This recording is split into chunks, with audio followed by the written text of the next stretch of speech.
Yo, kind of late for a seasonal anime video, but fuck it, man. Maybe there's some anime I haven't watched yet, so let's get into it. Well, would you look at that? Spy Family got another season, but Yora's a boy now, and Anya dyed her hair. What the fuck happened last season? Wait, is that Denji?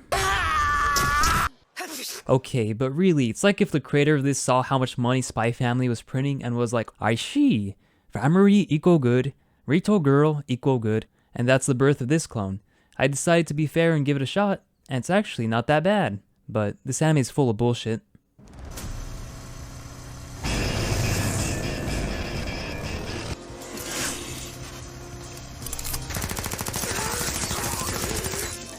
How? How did you not kill a single one? That recoil must be insane, because what is that? How do you... Oh, just check out this bullshit. This guy struggles to make it past these guards, and this little shit, she just makes it past them, like nothing. And why is this little shit here, you ask? TLDR, she's looking for her dad. And this guy loves kids. Not in an EDP kind of way, so he gets along with her well. This guy is also in the middle trying to kill this human trafficker, cause this guy and his partner are assassins. Then shit escalates, and now the human trafficker has Anya hostage. They save her, and he adopts her. Then they lived happily ever after.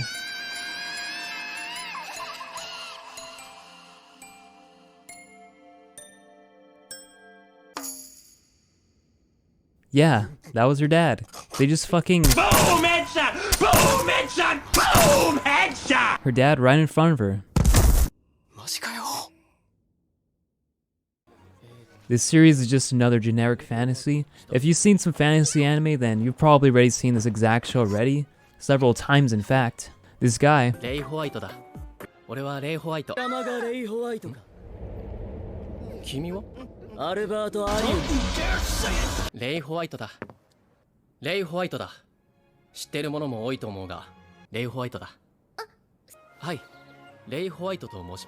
you guys get that? His name is Rei Waito. He's a new transfer student enrolled into this magic high school, and he sucks at using magic, but he's actually the most OP cool guy ever. Not even the side character designs are unique, they look like they're ripped right out of Pokemon. I mean, this guy's literally Gary Oak, but instead of training these creatures, he trained his body instead. And I have watched several episodes of this. Well, I just spam the arrow keys a lot, but I scrutinized it for an ounce of creativity, and I found nothing. So, this one, skip! Oi, psh, come over here. You see that right there? That's a Tatsuki Fujimoto. Common behavior amongst these animals is to get dominated by females, and so a guy right here, my favorite bait. My life as Inukai-san's dog. Now, this one. This is just something else. This is just a whole new level of down bad. But I'm not that surprised because this is produced by the same country that produced tweets like these. These POV anime were pretty normal at first, and now it's just weird.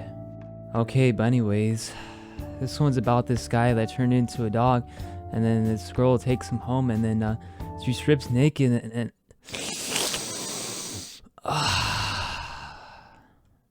you know what? Maybe I was too harsh on this anime. This anime is the best thing ever!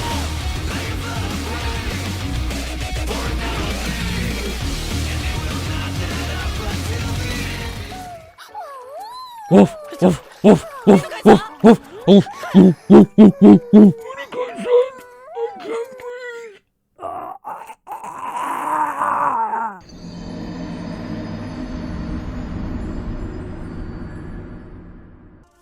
Hey, isn't that an Allen wrench? Can you actually lockpick with that? I got a bunch of those.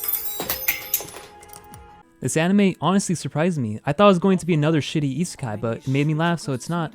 So, this anime is about adventurers that go to dungeons to find chests. Now, that sounds boring, but trust me, it's not. The first 3 episodes are basically set up the world and characters. The main plot begins in episode 4, and the cast of this show is great, including the side characters. The main cast is composed of regular people, they don't have any broken abilities, they're just the side characters you see in other fantasy series that just get fucked up.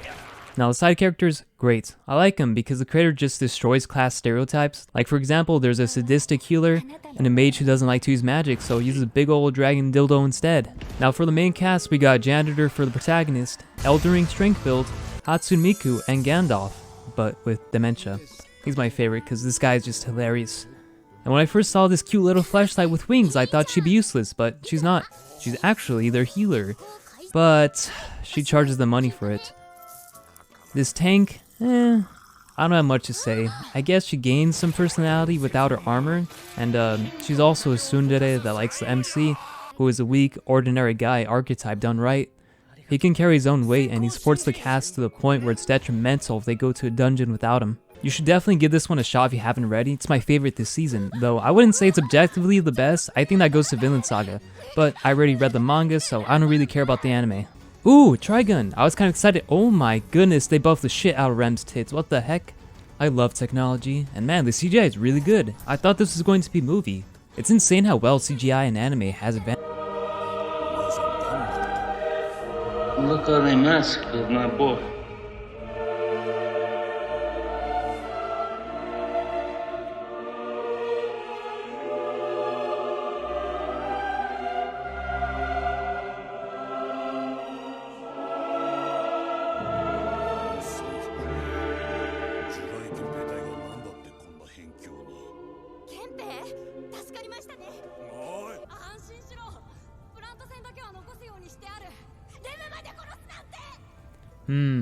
Was Knives always like this? Like a psycho? Correct me if I'm wrong, but in the original, I could have sworn he was sad when Rem died, and he only became a psychopath when he was older.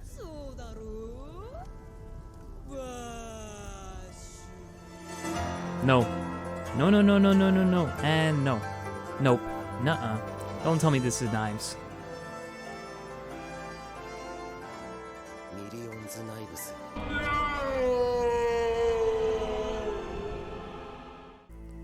Bro, what did they do to Knives?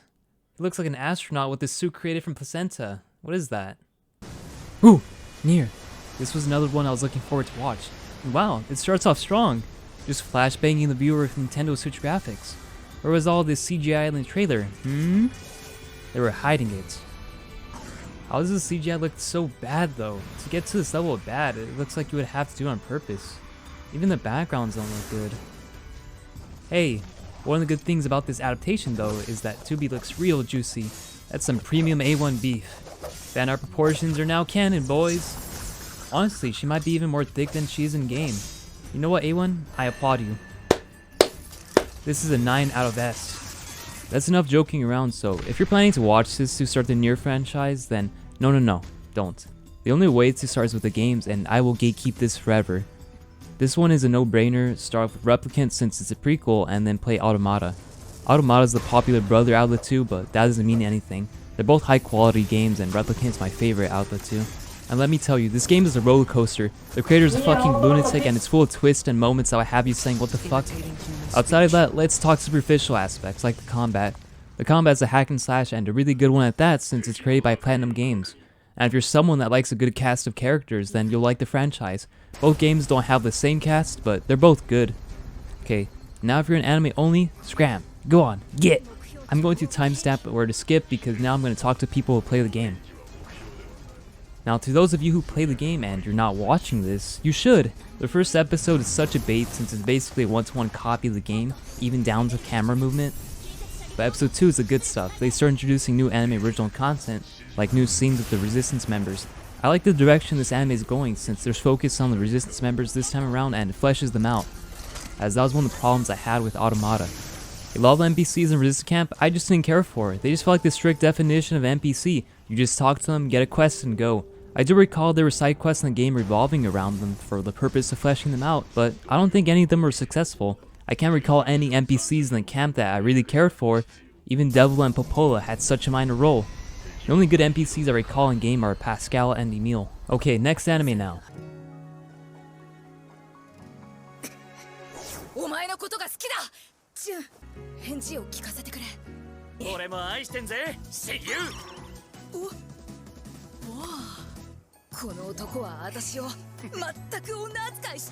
There, that's literally the entire anime. I'd say the series is better than your average rom-com because there's no forced harem elements and the cast is good. Not you. Tomo is this cute tomboy if you're into that, and I know a lot of you are. Please God, let me meet her. Gundam is this gloomy smug girl, and Jun is a refreshing male lead since his name isn't Shinji. The comedy is okay, it has its moments, and if you're not familiar with rom-coms and you're expecting some romance, like advertised, then don't. These series are scams. They all typically follow the same formula where the author blueballs you by showing some romance development in the beginning and then throws it away and the characters go back to where they started. Rinse and repeat. And when the characters finally get together, the series ends. This one seems like it's going to follow a typical rom-com route I described, especially since the series revolves around Tomo getting rejected by June. So my final thoughts about this series is, I want to spar against Tomo, Gundam is best girl this season, and June is based.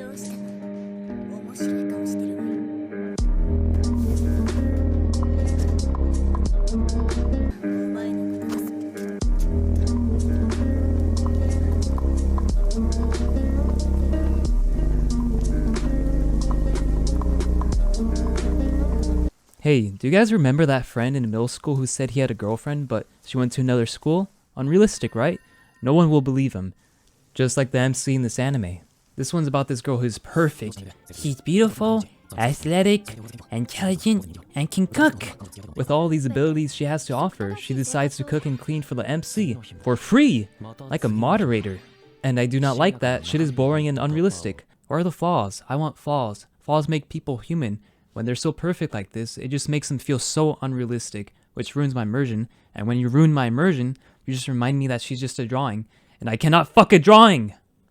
And if you take a look at the MC, you can see that another Kirito clone has escaped the factory, which is like the 9th time already. This guy is obviously self-insert, so that way you too can get the perfect Tenchi GF experience because this will never happen in real life. Maybe if you add 60 years to her age, and yeah, maybe she'll spoil you rotten. Otherwise, nuh-uh. And like the title describes, these two are next door neighbors, and the MC starts feeling sick, so she helps him inside his house, and on the other side of the door is an episode of Hoarders, and the MC has no reaction at all. Like, are you really telling me that the MC does not feel embarrassed when she saw his house? Like, holy shit, if I was in this situation, I would be trying with all my might to not let this cute girl who goes to the same school, popular, and my neighbor see my house, nor let her help clean, because she'll come across some of my projects, and I don't want her to see that, to be honest. Okay, real talk though, I don't think this anime is bad. It improves on the things I was complaining about, like Mahito being perfect, but I just can't resist dunking on it. This anime just feels like escapism for lonely young men. Now, let's go back to reality and talk about work, which brings me to this anime, Ice Guy and his cool female colleague. This one, I like it. It's cute. Definitely my favorite my favorite romance this season, though I don't know what the comedy tag is doing there. I bet you guys didn't know this is a sequel to this manga with Ice Guy's mom. That's pretty good art. This series is a romance with an adult cast in a Japanese office filled with Japanese workaholic propaganda. Fuck yeah, I'm so tired of all these high school romance anime and the most stupid drama that comes with it. Our cast consists of 2 people that want to fuck each other, and 2 other people that want to fuck each other. Also 2 other people that want to fuck each other. When I first watched this, I thought it would be a romance where the cast starts dating pretty quickly, but no, it's slow pace, but that's okay. I think a lot of you will probably get bored of this one though. Now, in this world, spirits coexist with humans, and I want you to think about that. Because when I was watching this, I was wondering if there was some sort of racism subplot or history of war between the humans and spirits, because I know if I was a spirit, I'd probably be racist. I mean, look at these inferior species. These humans, they don't got no powers. They can't do cool things like shoot ice out of them cocks. You know what? I take back what I said. I don't want to be a spirit in this world. I know how humans are, and humans are cruel. Look at the Ice Guy. He's like an air conditioner. Sure, we have ACs now, but back then, no. So that means Ice Guy's ancestors were primordial air conditioners enslaved by humans. Ah, another isekai. Oh wait, no it's not. What is this series about, you ask? Look, the top left? Yeah, there, that one. This is just another power fantasy, but it's got some other stuff too, like Marika.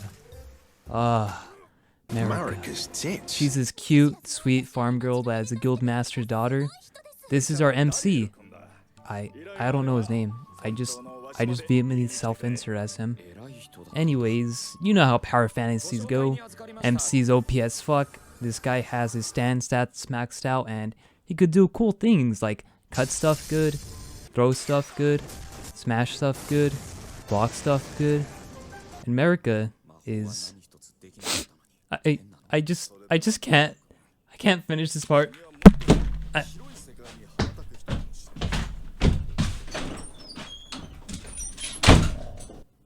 Marika, my honey bun, my googly gaga, my one and only, my shining star, my light. Here I come.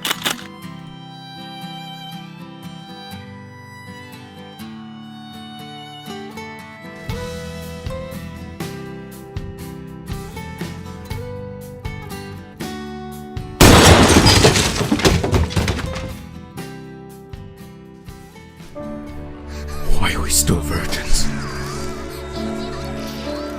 Just to suffer.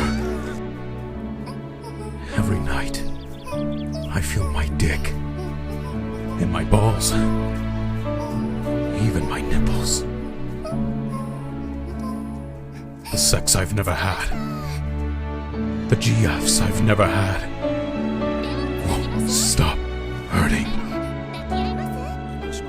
You feel it too, don't you?